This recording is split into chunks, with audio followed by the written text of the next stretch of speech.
Hi friends, praise the Lord. ఈరోజు చాలా బాధాకరమైన విషయాన్ని నేను మీ ముందుకు తీసుకొని వచ్చాను. హోసన్నా మినిస్ట్రీస్ దైవజనులు ఫ్రెడీ పాల్ గారికి ఈరోజు కర్నూలులో నంద్యాల చెక్ పోస్ట్ దగ్గర చాలా భయంకరమైన యాక్సిడెంట్ జరుగుతూ వచ్చింది. సేవకునికి యాక్సిడెంట్ అయిందంటనే ఆడ. ఈయన ఫ్రెడ్ ఫాల్కి హోసన్న మందిరం.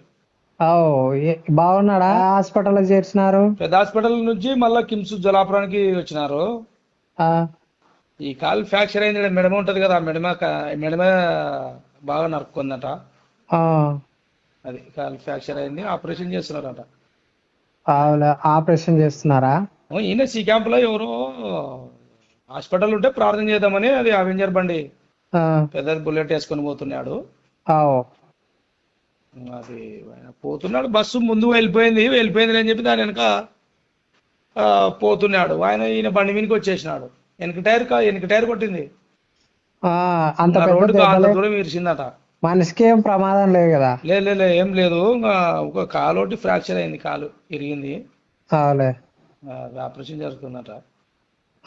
కాలుకు అదే నరుక్కుందిలే బాగా వెనకాల మెడమే. అయితే ఇప్పుడు కిమ్స్ కి తీసుకుపోయినారేం కదా? కిమ్స్ కి పొద్దునే 10 గంటల కల్లా తోలుకొచ్చినారు. సరేలేనా, ఉంటున్నా. నిజంగా ఆ యాక్సిడెంట్ దృశ్యాలు, ఆ ఫొటోస్ చూస్తూ ఉన్నప్పుడు మరి ఆ దైవ సేవకుని కాలు బ్లడ్ అంతా ఆ చోట కారుతూ వచ్చింది. ఆ బండి అయితే కన్నెగా ఆ బస్సు ఏదో గుద్ది దాదాపు చాలా దూరం ఆ బండిని ఈడ్చుకొని పోతూ వచ్చింది. ఆ బండి ఆ బస్సు టైర్ల కింద పడి చాలా దూరం ఈడ్చుకొని పోయింది ఆ బండిని. నిజంగా ఆ దృశ్యం చూసినప్పుడు దైవజనునికి ఏమై ఉంటుందో అని చెప్పి నేను భయపడుతూ వచ్చాను.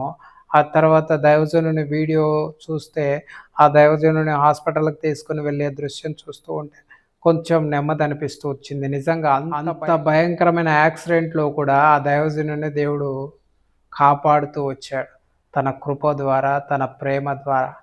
నిజంగా దేవుడు తన పిల్లల విషయమై ఎంతో బాధ్యత వహిస్తాడు. నా ప్రేమల దేవుని సంగమా, నిజంగా ఆ దైవజనుడు ఫ్రెడీ పాల్ గారు ఏదైనా పరిచర్య నిమిత్తమై వెళ్తూ ఉన్నారేమో.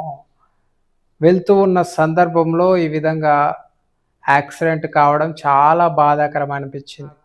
ఆ ఫొటోస్ చూస్తూ ఉన్న సందర్భంలో నా గుండె నిజంగా చాలా బాధతో నిండిపోతూ వచ్చింది. నా ప్రేమల దేవుని సంగమా, ఖచ్చితంగా దైవ సేవకుని ఆరోగ్యం కొరకు ప్రార్థన చేయండి. ఆయన కాలుకు ఫ్రాక్చర్ అయింది, ఖచ్చితంగా దానికి ఆపరేషన్ చేయాల్సిన పరిస్థితి కూడా ఉంటుంది. ఖచ్చితంగా ఆయన కాల్ ఫ్రాక్చర్ అయిన దానికోసం ఆపరేషన్ కోసము, అలాగే త్వరగా ఆయన కోలుకొని మరి దేవుని యొక్క పరిచర్యలో ఇంకా బలంగా భారంతో దేవుని రాజ్యం కొరకు పరిచర్య చేయలాగున తన పరిచర్య కొరకు ప్రార్థన చేయండి.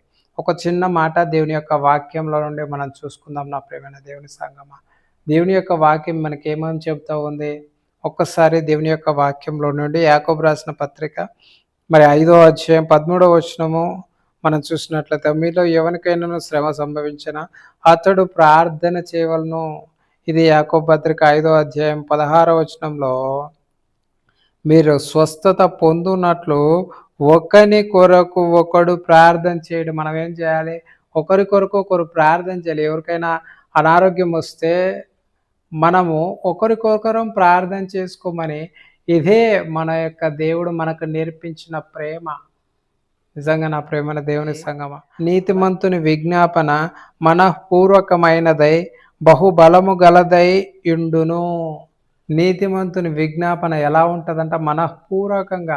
నీతిమంతుడైన వాళ్ళు ఎలా ఉంటాడు? స్వార్థం లేదు, కల్మషం లేదు, కపటం లేదు, మనస్ఫూర్తిగా ప్రార్థన చేస్తాడంట. ఆ మనస్ఫూర్తిగా చేసే ప్రార్థన ఎలా ఉంటుంది? బహుబలంగా ఉంటుంది. ఆ ప్రార్థన ఎలా ఉంటుంది అంటే, ఎటువంటి బంధకాలనైనా, ఎటువంటి అనారోగ్యాన్నైనా, ఎటువంటి సమస్యలనైనా బద్దలు కొట్టే విధంగా ప్రార్థన యొక్క శక్తి ఉంటుంది అని చెప్పి దేవుని యొక్క వాక్యం ఎంతో స్పష్టంగా చెప్పుకుంది. కాబట్టి నా ప్రియమైన దేవుని సంగమా, దయచేసి దైవజనుడు హోసన్న మినిస్ట్రీస్ దైవజనుడు ఫ్రెడీ పాల్ గారి ఆరోగ్యం కొరకు తను త్వరగా కోలుకొని ఇంకా బలమైన దేవుని పరిచర్య చేయడానికి మీ అందరూ మీ యొక్క అనుదిన ప్రార్థనలో జ్ఞాపకం చేసుకోవాల్సిందిగా ప్రభు అయిన యేసుక్రీస్తు నామములో ప్రేమపూర్వకంగా మనవి చేస్తూ సెలవు తీసుకుంటూ ఉన్నాను. Praise the lord.